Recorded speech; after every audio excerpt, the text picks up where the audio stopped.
നിങ്ങളുടെ favourite shows ഇനി ഒരിക്കലും മിസ്സാവില്ല. ഇപ്പോൾ C5 കാണും നിങ്ങളുടെ ഫേവറേറ്റ് ഷോസ് തികച്ചും സൗജന്യമായി. എന്റെ മകൻ ചെയ്ത തെറ്റിന് നീ അവനെ ശിക്ഷിച്ചില്ല. പക്ഷേ ശിക്ഷ സ്വയം ഏറ്റെടുക്കാൻ ഞാൻ ബാധ്യസ്ഥയാണ്.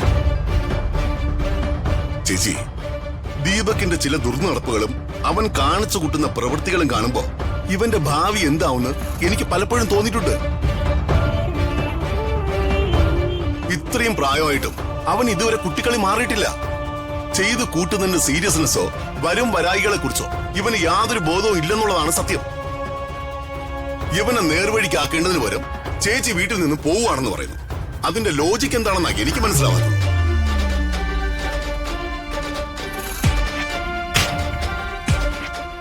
എനിക്കിവനെ നന്നാക്കി എടുക്കണം. അതുവരെ ഞാൻ ഈ വീട്ടിൽ തുടരുന്നത് നിനക്ക് ബുദ്ധിമുട്ടാവും. നീ നിന്റെ ആരോഗ്യം ശ്രദ്ധിക്കണേ.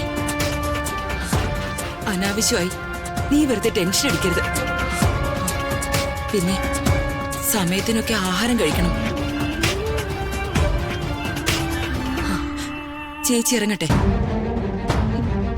വാ ദീപകേ. ചേച്ചി,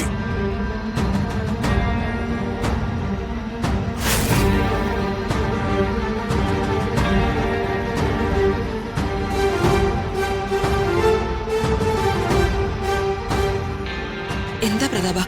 ചേച്ചിക്കൊപ്പം വളർന്നവനാണ് ഞാൻ. ഇതുവരെ ഇങ്ങനെയൊരു സാഹചര്യം നമുക്കിടയിൽ ഉണ്ടായിട്ടില്ല. എന്റെ മനസ്സ് വിഷമിപ്പിച്ചുകൊണ്ട് എങ്ങനെയാ ചേച്ചിക്ക് ഇവിടെ നിന്ന് ഇറങ്ങിപ്പോവാൻ കഴിയാ? അങ്ങനെയല്ല പ്രതാപ, ഞാൻ പറയുന്ന ഒന്ന് മനസ്സിലാക്ക്. ഞാൻ ഈ ചെയ്യുന്നതാ ശരി. അത് നിനക്ക് പിന്നീട് മനസ്സിലാവും. ഒന്നും എനിക്ക് കേൾക്കണ്ട. ചേച്ചിയെ ഞാൻ എങ്ങോട്ടും വിടില്ല. ചേച്ചി ഇവിടെ ഉണ്ടാവണം, ഈ വീട്ടിൽ. അതാണ് ഈ കുടുംബത്തിന്റെ ഐശ്വര്യം. ചേച്ചി ഇവിടെ നിന്ന് ഇറങ്ങിപ്പോയാ പിന്നെ ഈ വീടൊരു കുടുംബമായി കാണാൻ എനിക്ക് കഴിയില്ല.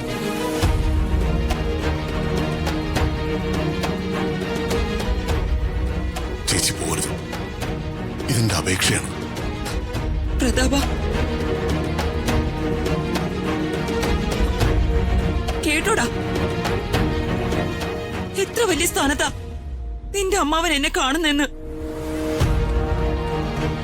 അമ്മാവന്റെ കാല് വീണ് മാപ്പ് ചോദിക്കടാ.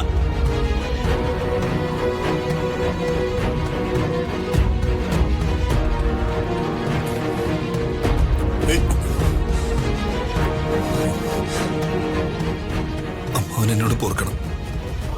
എന്റെ തെറ്റുകളെല്ലാം എനിക്ക് മനസ്സിലായി. ഒരിക്കലും ഇനി ഒരു തെറ്റും ഞാൻ ചെയ്യില്ല. എല്ലാം ക്ഷമിച്ച് അമ്മാവൻ എന്നോട് മാപ്പാക്കണം. നീ നിന്റെ റൂമിലേക്ക് പോ. പിന്നെ നീ കാരണം നിന്റെ അമ്മ വിഷമിക്കുന്ന ഒരു സാഹചര്യം ഇനി മേലിലുണ്ടാവരുത്. ചേച്ചി,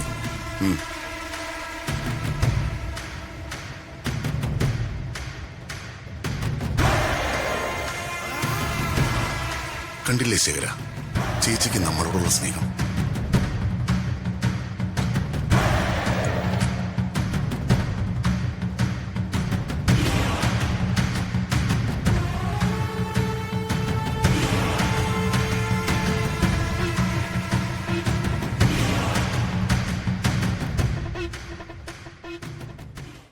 ഡൗൺലോഡ് ചെയ്യൂ C5 ആപ്പ്. കാണൂ എല്ലാ എപ്പിസോഡുകളും സൗജന്യമായി.